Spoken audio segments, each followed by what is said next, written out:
Neil got to eat all his favourite snacks, sweets and treats. Chunky samosas, crispy bhujiyas, laddus, gulab jamuns and rasgullas. Just the thought made his mouth water. He hoped that Mum would make enough for everyone. His sisters would want some, and all the cousins coming to visit and play. Diwali meant lots of gifts too. Neil wondered what new toys and clothes Mum and Dad had bought for him this year, and if he'd also get an envelope with some gift money. Dada and Daddy and Nana and Nani would have lots of surprises for him, and so would all his uncles and aunties. Surely the neighbours would drop by with boxes of chocolates or sweets or crunchy nuts too.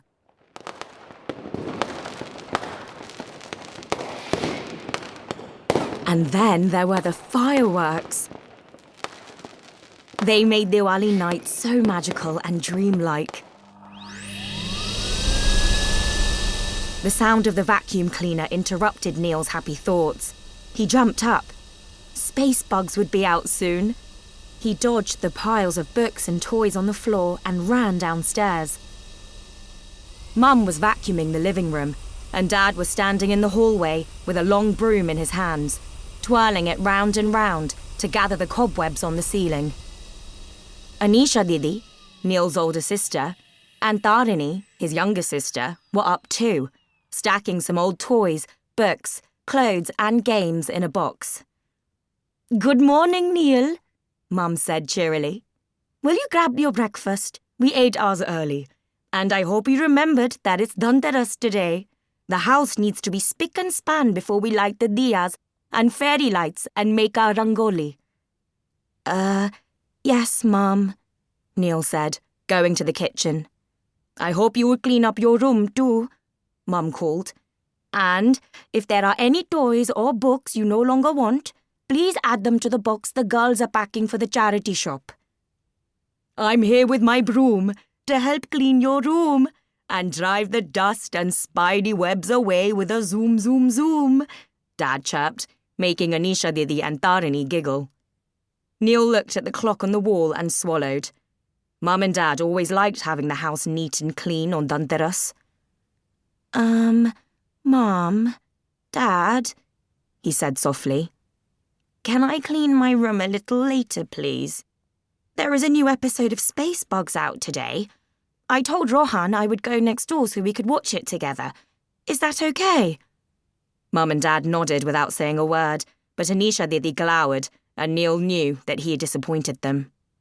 He rolled up one of the buttery aloo parathas Mum had made and sat down to watch everyone work. Dad had put away the broom and was now testing the fairy lights. Mum had disappeared into the kitchen to do some cooking.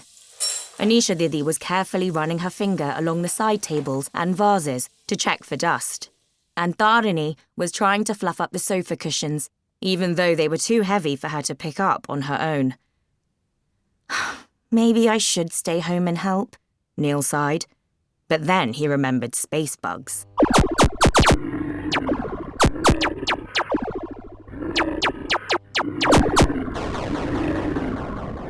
When Neil came rushing back downstairs after a quick shower, Mum called out, "Neil, please wait for a few minutes. I'm making some laddus for you to take to Rohan's." "Okay, Mum." Neil sat down on the couch. "Bhaiya, can you help me, please?" Tarini suddenly called. She was puffing as she carried her dollhouse into the living room. "Tarini, are you going to play here?" Neil asked. "If you are, then you are a little girl in big trouble. Mum wants everything ship-shape." "Oh, no. Tarini shook her head. "I am not playing here, Bhaiya. I am only cleaning up the dollhouse because I want to make it neat and tidy." "Cleaning up?" Neil giggled. "The dollhouse?" Tarini ignored Neil and pulled out a tissue. She then took the miniature furniture out of the dollhouse and wiped down each room very carefully. She even blew on the tiny chairs, sofas, tables and beds to make sure there was not a speck of dust on them before she put them back inside the dollhouse arranging them neatly.